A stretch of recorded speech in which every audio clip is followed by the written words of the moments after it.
Online कक्षाओं में आपका स्वागत है।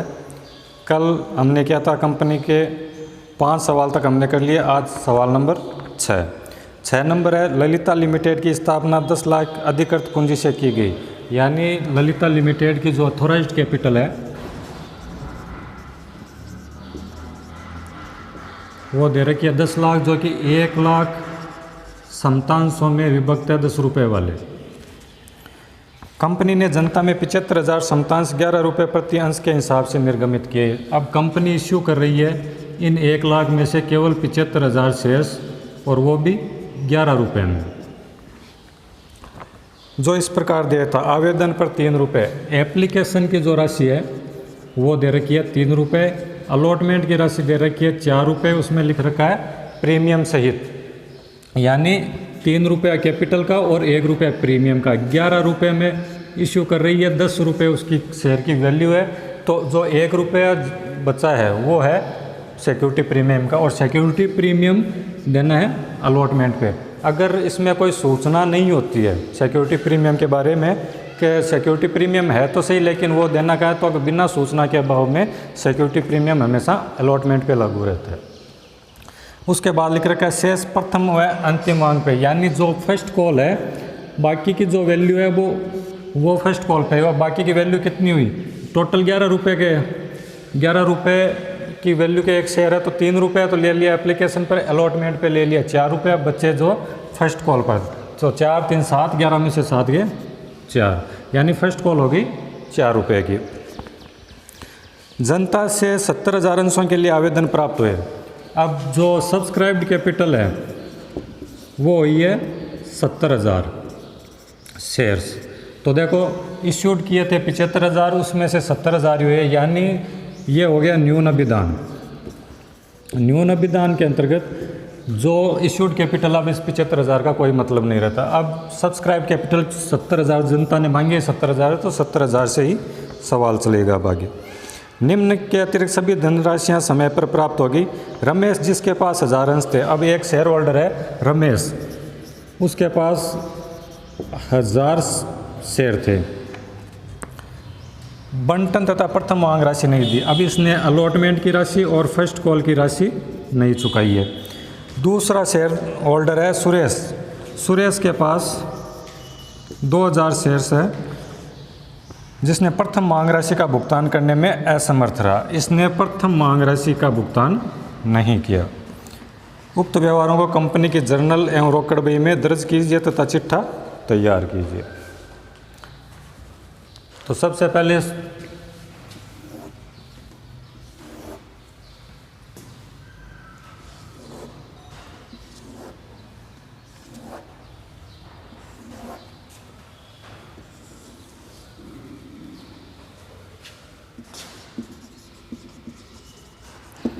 एप्लीकेशन मनी जितनी प्राप्त होती है सबसे पहले एंट्री वही होती है। अब एप्लीकेशन मनी प्राप्त हो रही है, एप्लीकेशन की वैल्यू दे रखी है 3 रुपये, और सब्सक्राइब कैपिटल के अंदर शेयर्स आ रहे हैं 70,000, तो 70,000 गुणा 3 ये रुपये हमें सबसे पहले प्राप्त होंगे। तो bank account DR2 equity share application. सवाल के अंदर न्यून अभिदान है तो एडजस्टमेंट होगा नहीं कि अगर 75,000 इश्यूड है उससे ज़्यादा सब्सक्राइब्ड होते हैं तब अधि अभिदान के अंतर्गत आता है, और वो एडजस्टमेंट राशि हम अलॉटमेंट में करते हैं। अब ये होगी 70,000 को गुणा किया 3 रुपये से एप्लीकेशन की राशि, तो 2,10,000 रुपये एप्लीकेशन मनी रिसीव्ड हुई है। उसके बाद ये जो राशि प्राप्त हुई है उस राशि को हम करेंगे कैपिटल अकाउंट में ट्रांसफ़र। तो equity share application account DR2 equity share capital account, और पूरी की पूरी राशि को ट्रांसफ़र कर दो 2,10,000। अब पहले अलॉटमेंट ड्यू होगी, उसके बाद अलॉटमेंट रिसीव्ड होगी। तो अलॉटमेंट ड्यू की एंट्री यही रहती है जो कैपिटल की जो ट्रांसफ़र की एंट्री होती है। Equity share allotment account DR to equity share capital. अब इस सवाल के अंदर सिक्योरिटी प्रीमियम हो रहा है, तो टू सिक्योरिटी प्रीमियम अकाउंट। तो देखो अलॉटमेंट की राशि टोटल दे रखी है 4 रुपये, उसमें से 3 रुपये दे रखा है कैपिटल की, यानी 70,000 जो इक्विटी शेयर कैपिटल है 70,000 शेयर है, और उसको तो गुणा करना है 3 से, तो ये तो आ गया 2,10,000 रुपये कैपिटल की राशि।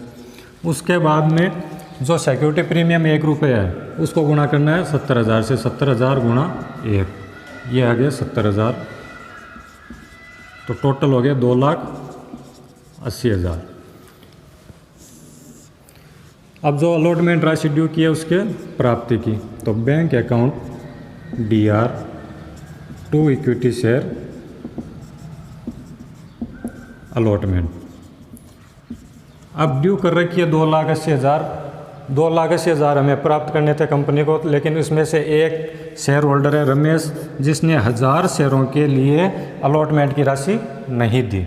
तो जो 2,80,000 है उसमें से जो रमेश का हिस्सा है वो हिस्सा कम कर देंगे, बाकी जितनी भी राशि है वो समय पर प्राप्त होगी। तो देखो प्राप्त करने थे 2,80,000 रुपये, उसमें से एक शेयर होल्डर है रमेश, जिसके पास अंश है 1000 और उसने राशि नहीं दी 4 रुपये से।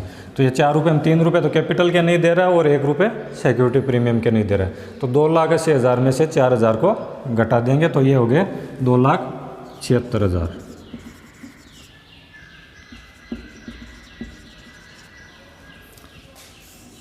अब first call due equity share first call account DR to equity share capital. अब इक्विटी शेयर की फर्स्ट कॉल की अमाउंट दे रखी है 4 रुपये, यानी 70,000 शेयर है और 4 रुपये से टोटल वैल्यू ड्यू हो गई 2,80,000।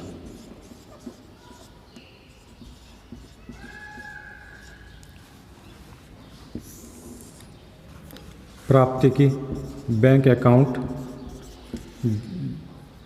DR to equity share first call. अब प्राप्ति में टोटल रुपए लेने थे कंपनी को 2,80,000, उसमें से देखो एक रमेश शेयर होल्डर है जिसने फर्स्ट कॉल की राशि नहीं दी, यानी उसने 1000 शेयरों के 4 रुपये से नहीं दिए। दूसरा एक शेयर होल्डर है सुरेश, जिसने 2,000 शेयरों के फर्स्ट कॉल नहीं दी, तो उसने -2,000 शेयर और उसने भी फर्स्ट कॉल नहीं दी, यानी जो बकाया है दोनों, रमेश के 1000 शेयर और सुरेश के 2,000 शेयर, इन दोनों की राशि फर्स्ट कॉल में नहीं आई। तो जो दोनों का हिस्सा बनता है 1000 को 4 से गुणा किया, रमेश के तो 4,000 रुपये और 2,000 सुरेश के शेयरों के 4 रुपये से 8,000 रुपये, तो ये राशि कम कर देंगे, तो 4 और 8 12,000 रुपये कम किए, तो 2,68,000।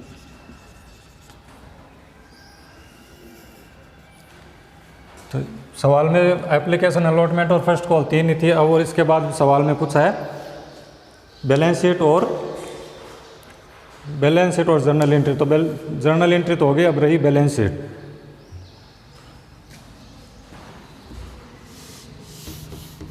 इसमें से एक बकाया का लिख लेना। बकाया फर्स्ट कॉल के अंदर बकाया रहा था, अलॉटमेंट पे बकाया रहा था 4,000। 4,000 में से 3,000 रुपये तो थे कैपिटल के बकाया और 1,000 रुपये थे सिक्योरिटी प्रीमियम के बकाया अलॉटमेंट में। और फर्स्ट कॉल के अंदर बकाया राशि थी 12,000 रुपये, उसमें सिक्योरिटी प्रीमियम है नहीं, तो ये थोड़ा बैलेंस शीट में ध्यान रखना।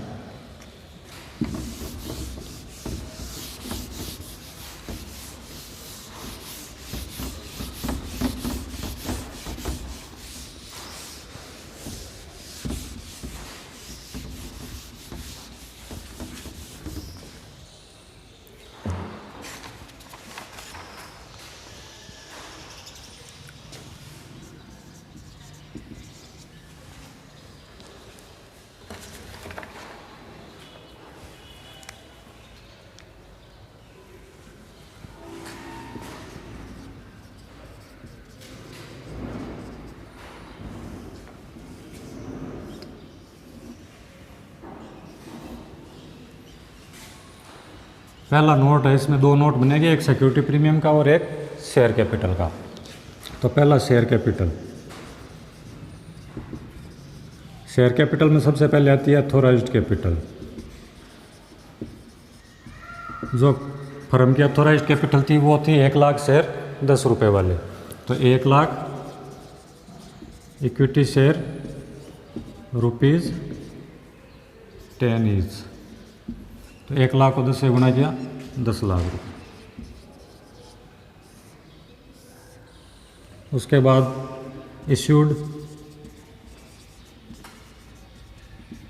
इश्यूड कैपिटल के अंदर कंपनी ने इश्यू किए थे 75,000 इक्विटी शेयर।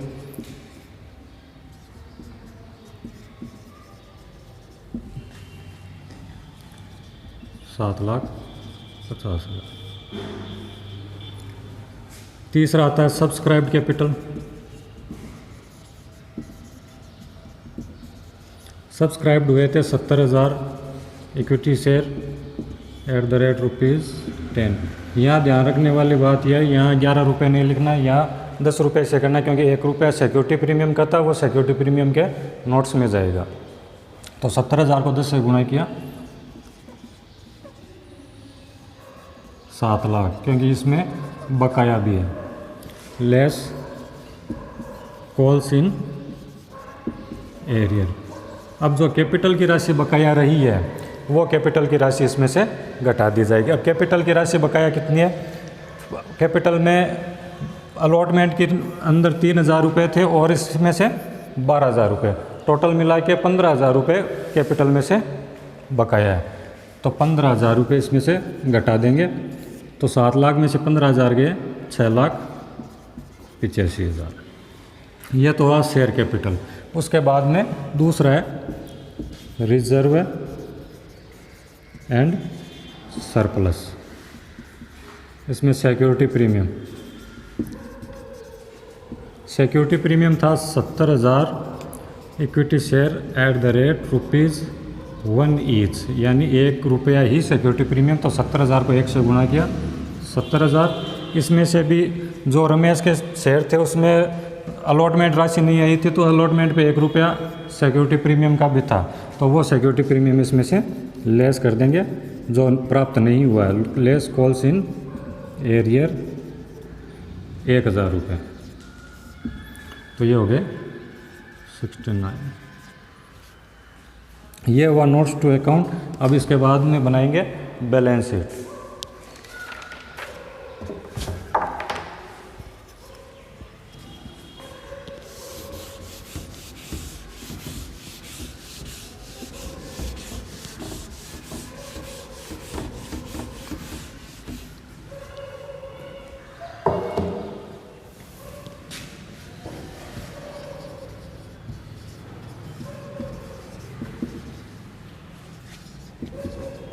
(31 मार्च)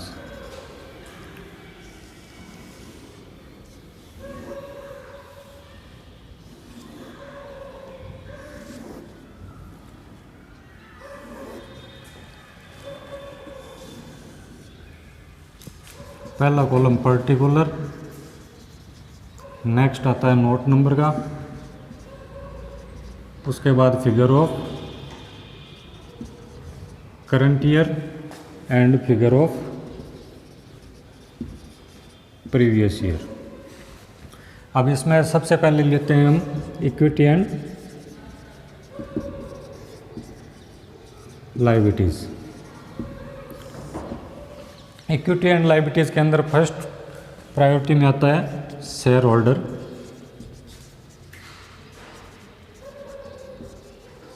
फंड। शेयर होल्डर फंड के अंदर पहला पॉइंट है शेयर कैपिटल। जो नोट्स टू अकाउंट में 1 नंबर नोट से बनाया था शेयर कैपिटल, उसके अंदर जो शेयर कैपिटल की सब्सक्राइब कैपिटल में जो राशि आई थी वो लिखेंगे। सब्सक्राइब कैपिटल में आई थी 6,85,000। उसके बाद इसमें आता है दूसरा रिजर्व एंड सरप्लस, और वो राशि आई थी 69,000। अब इस 2 ही राशि है, इसमें दोनों की जोड़ लगा दो, 7,54,000। सेकंड आता है असेट्स।